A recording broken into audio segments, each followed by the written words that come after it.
Hi folks, welcome to the Prepared Homestead. This is Travis. Thank you all for stopping by to watch. Here to talk to you today about the Great Reset. Yes, the New World Order. There's enough catchphrases right there that I'm going to be shadow banned once again here on YouTube. It's been a thing here lately, and I have a hard time holding my tongue. It's just, well, it's just the way that I am. And what I mean by shadow banning, if you don't know, it's always interesting that a video that I talk about things like this, it'll have the absolute worst views possible. I mean, put one out the other day and it had the stats were showing that it was the worst viewed video I'd put out in 6 months. And it was showing that I was losing subscribers at a rate of about 2 per minute as the thing was playing. And of course, it was about this kind of thing. They just don't like that. But we keep pushing forward with the truth because I think that you need to know it. It needs to be talked about. I'm a firm believer that we need to shine light into the darkness and to expose corruption and expose evil in what is being done today in our world. And that's what this one is about also. So there's probably, I guess we could call it a debate amongst our like-minded fellow, people about how this whole reset New World Order is going to play out, at least in the sense of, well, where does China and Russia and the United States all fit in? Because sometimes it seems like they're all together, a part of this, and they're all on board with a big reset of our planet. And then other times it seems like we're all fighting amongst each other. Because that's what seems to be happening right now. The war in Ukraine between Russia and us, basically. And then what looks to be happening between us and China, another war. And so there's been people saying that, well, they think that Russia and China are against all this. And so that's what they're fighting. They're kind of the good guys fighting against these black hat, guys trying to take over the world. My opinion is that that's not true. I think the only one that could be said that might not be interested in a global world order would be Vladimir Putin. He does seem to be pretty much a strong nationalist. But especially China, especially when it comes to China, they are absolutely part of this. And I have said since the beginning, this isn't a battle between having a new world order or not. This is a battle between who's going to run that new world order. And that's what we're seeing play out. And I've got a little bit of evidence for that here in just a second. We had just a few days ago, France's president, Macron, said that we don't need two top leaders of this world. We just need one. We need to be under one world order. We don't need the United States' world order, and we don't need China's world order competing against each other. We need to be under one solid banner. This was very much the subject at times at this G20 summit that they had just last week. All these big, bad, tough, wealthy world leaders come together and they discuss how they're going to ruin your lives and rule over you. And one of the topics, because, hey, World Economic Forum guy Klaus Schwab was there talking about how we need this world order. We need to have it bad, and we need to restructure and rebuild our world. Here's a clip of him, and he is talking about how, well, China has a pretty good, roadmap. They have a good blueprint on how to restructure your world. They've done a really good job. He's praising China on the work that they've done in advancing this new world order, this World Economic Forum's Great Reset plan, and that they should be looked upon by other countries as to, who to pattern themselves after. So listen here to this clip here. Now the base has been formed, but we have to go one step further. We have to have a strategic mood. We have to construct the world of tomorrow. It's a systemic transformation of the world. So we have to define how the world should look like. which we want to come out of this transformation period. I respect China's achievements, which are tremendous over the last over 40 years. I think it's a role model for many countries. That was the amazing Klaus Schwab talking about how the world needs to just look to China. They need to look to China because China, they got it all figured out. I mean, they're advancing this digital ID, they're advancing the lockdowns and the quarantines and you know, the social credit score systems. They have really captured it all. This transhumanism and this fourth industrial revolution, controlling of the food, controlling of the daily lives of people, and getting them to submit to this. I mean, that's the big thing. They have really, you know, been able to get their citizens, their people, to submit to all of this. And so China, I mean, they got it figured out, and everyone else needs to just fall in line behind that and listen. The thing is, and this is just my opinion, on the surface, the United States kind of seems like we're against that. Not you and I, but like our government. Oh, we're against that. We're in this fight against China. But the reality is, I think, is very different. Most, I would guess, and this is a guess, but there's a lot of evidence to back this guess up, a good percentage of our elected officials are probably bought and paid for by China. I have seen over the last couple of years countless, and when I say countless, I'm saying in the number of the hundreds of photographs of our elected officials, you know, with Chinese CCP officials. Many of these elected officials at the federal, the state, and even local level have staff members that have direct connection to the CCP. They go on trips. They're married to them at times. They date them. I mean, it's so intertwined. And of course, our own president has deep connections in his family to China, that one might start to believe that this whole fight between us and China is really a big facade, and that the intentions are to fall in line. I mean, everything that the government and the woke left and the big globalists here in the United States are wanting to do is basically run everything like China does. So the reason why I'm saying all this, and probably a lot of it is not shockingly new for you. You probably are saying, "Yeah, I already know this. This isn't this isn't something new. Why are you talking about this? Like you're preaching to the choir." The reason is you should be paying close attention to what has been going on in China.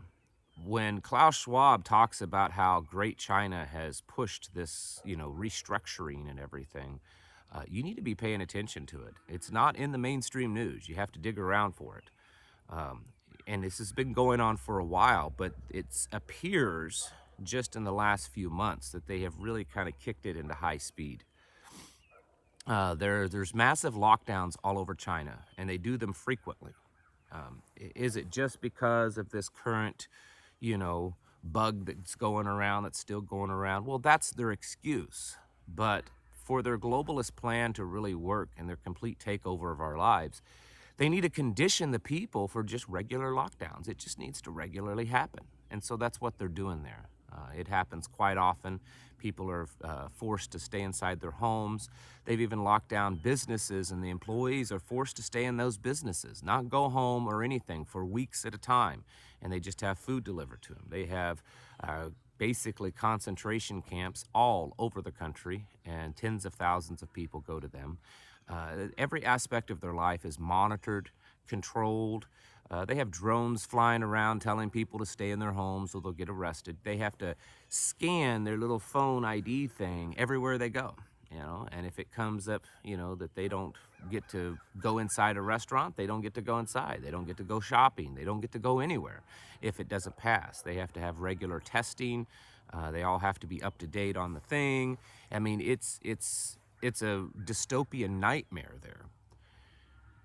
And they're being praised by the globalist as what we and everyone else should pattern ourselves after. And well, exactly, that's what it looks like our leadership really wants. The World Health Organization is pushing all of this. Um, there are uh, the Health and Human Services were saying yesterday that they believe a mask mandate should be made mandatory right now. They believe that it needs to be made mandatory because to keep from the what's called the long COVID happening. Maybe that'd help, maybe not. I don't know. I'm not a scientist. Apparently, they know a lot more than you and I do. The point is what is happening here in the United States, what we're seeing play out with digital IDs, ESG scores, the continued push for, the thing in your arm, all of that. All of it is right in line with what China is doing. Yes, it's a softer version of it. They're still trying to make it look like they're doing all these things in accordance and falling in line with the Constitution. But we know for a fact that all of this stuff that's happened over the last couple of years is completely outside of the Constitution. I mean, it's a complete violation. We know that. That's not a big secret. But they lie and they say that, oh, no, well, we gotta kind of do it within the bounds of the laws.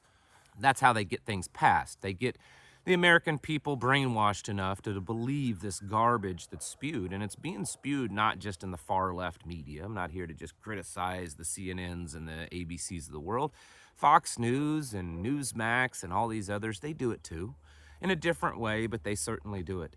And they get the American people absolutely conditioned to accept this stuff. They're getting them to accept this CBDC stuff, the digital, money.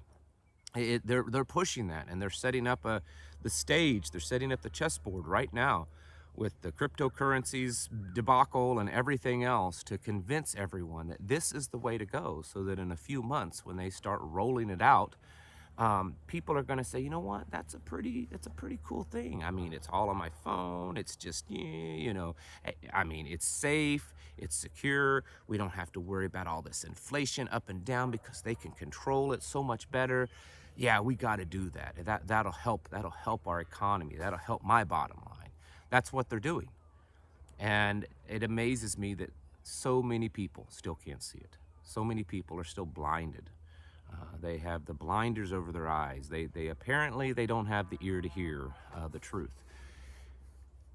What we should be concerned with is keeping a watchful eye on how close that we are becoming that. And if we go into war with China, which is possible, is it just is that a war that's just being played out before our eyes by the elites so that it creates another global government under China? Because that's the way it looks like it's headed.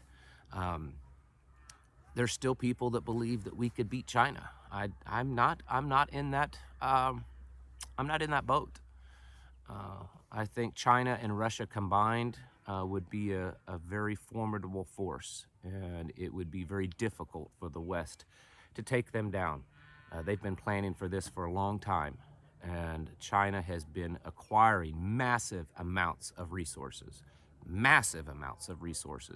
that would certainly get her through a major war. And we have not. We have not. We are, it appears, it feels like that we are at that point, or very nearing that point, where we could start seeing things turn very, very ugly very quickly. I have, in the last week or so, received so many emails from people saying, I just have this feeling, or I've been in prayer, and there's just this burden, this feeling on me that something's gonna happen soon, that we're kind of there. Now, is that true, or is that just our emotions running away with us? I don't know. But when you look at all the things that's happening, watch the talk in the news, the every day pushing that a little bit further towards this global restructuring, this global war, this global dollar, this global religion, this global union, all of this kind of stuff. I don't see how anyone could see it any different.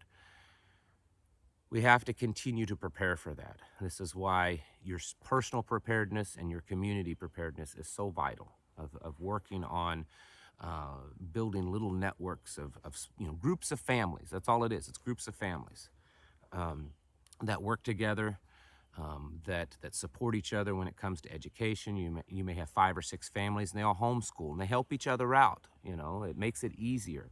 5 or 6 families, or up to 10 families, that are helping each other when it comes to medical. Maybe it's sharing knowledge of home first aid and home herbalism and natural remedies, things like that. That doesn't take care of everything medical. I get it. Maybe as a small group you train on how to deliver babies, and you train on how to do more trauma care, first aid, because it's good to have. As a small group, you work on bartering, trading, using real money, alternative currencies, so that you're not have to be beholden to the digital ones that they're going to force down our throats. There's a lot of things that we can be doing as small communities, developing networks of communication so that we can communicate and share information and help each other out. Doing this outside of the current system, thumbing our nose at this globalist, satanic system that they've built and been building for years, is the only way that we're really going to have a chance of surviving. I mean, very few people can take their preps and go live out in the woods all by themselves and survive well and never worry about having any contact with any other human being. That's just not a very likely scenario for most people. So we do need each other. We need to build the community, and we need to support and help each other. And that's going to mean a lot. We're all so used to the government coming to the aid of so many people. And even though you may sit there and say, I've never taken government aid, well, you probably have, and you just didn't know it, because so much of the stuff out there, so much services, so much of everything, is funded in some way. And so we've become so used to that if we completely sever ourselves from it, it's going to be a lot of responsibility on our part, not just for ourselves, but for responsibility within the community. But it's something that needs to happen, because this globalist agenda, this, making us, a little China or whatever, it's going to be pretty bad, folks. And when I say pretty, that's a very light way of saying it's going to be extremely, extremely bad. We have to get ready for that, and do everything that we can to prepare now for when that time comes. And even if it doesn't come in our lifetime, it would most likely come in our children's lifetime, and we have to get ready for that. It's now. Now is the time to get your houses in order, to prepare yourselves mentally, physically, and spiritually. Thank you for watching, and I'll catch you in the next video.